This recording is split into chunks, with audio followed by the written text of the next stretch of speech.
Serikali yetu ya Daktari Samia Suluhu Hassan ina matumaini makubwa sana na nyinyi.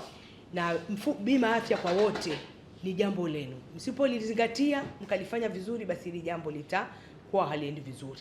Mheshimiwa Rais ana imani kubwa na nyie, na ndio maana hili jambo kubwa kabisa la kitaifa, nyie ndio custodian wa kwanza. Pesa zitakuja kwenu ili muweze kulitekeleza. Kwa hiyo naomba yale tuliyokubaliana ya kuyafanya kabla ya kuanza hii shughuli, basi muweze kuyafanya. Hasa ni kuziba hii mianya ya upotofu, ubadhilifu ambao tumeongea na kaka Amri pale. Kudhibiti mifumo ni jambo la msingi sana kwa ajili ya kuendeleza bima afya kwa wote, ili wagonjwa wapate huduma nzuri, mfuko wetu wa uhimilivu, pesa zisipotee. Jambo la pili, na nimewaelekeza zile hotuba alizoziongea Mheshimiwa Waziri, siku 100 za Daktari Samia, lakini na siku 100 za Mheshimiwa Waziri, ambapo ameelekeza mambo mengi sana, ikiwemo ya kuongeza utendaji, kuboresha uwajibikaji, maslahi ya watumishi na mingine yote. Lakini la mwisho ambalo ni la msingi kabisa, visibility ya taasisi zetu bado iko chini. Mikakati ya kutoa elimu ili tuweze kuendeleza kupata wanachama. Nyie wote ni mashahidi. Mfuko una zaidi ya miaka 20 na tuko 8%, hatujaongezeka. 8% miaka 20 hiyo.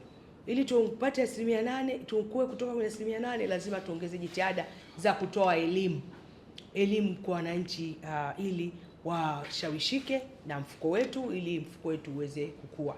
Watashawishikaje? Kwa kuendelea kutoa huduma bora ili tuweze kupata wateja wa reference. Jamani, huduma nzuri, then mfuko wetu utaweza kufanya nini? Utaweza kukua. Visibility nyingine ni nyie kuonekana kwenye mitandao. Twendeni na kasi tulionao sasa. Angalia, mnafanya mambo mazuri sana hapa. Mmepunguza siku za kutoa malipo, mmeongeza vitita. Nani anajua? Tunajua kabisa watu wengi wako wapi sasa hivi. Tuendeni na mifumo ambayo tutawapata wale ambao wako huko.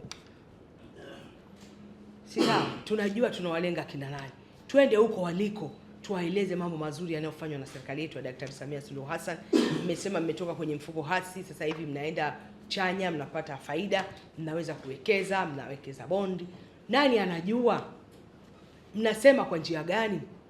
Lazima tuwe na mifumo ya kusema ambayo watu watasikia mambo mazuri yanayofanywa na serikali yetu, ili waendelee kuwa na imani na serikali, lakini wawe na imani na mfuko wetu, na ndipo mfuko wetu utakapofanya nini? Utakapokuwa. Hawa wote wanafanya kazi nzuri ambazo unatakiwa jamii ijue. Jamii ikijua ndio itajiunga na nini? Na mfuko wetu. Jamii ikijua ndio itapenda kujiunga na huduma zetu. Mmepata ujumbe huo, ni ujumbe wa Mheshimiwa Waziri wa Afya. Anaomba tuyaone yale mazuri yanayofanywa na taasisi zetu. Mnayo mengi ambayo mnataka watu wajue. Tunataka watu wajue ili wajiunge. Tunavyo vitita vipya, tunayo mafao mapya mengi. Mfuko uzungumze na jamii, followers wawe wengi, watajua, watapata taarifa pale na watajiunga kwenye mfuko, na mfuko utakuwa himilivu.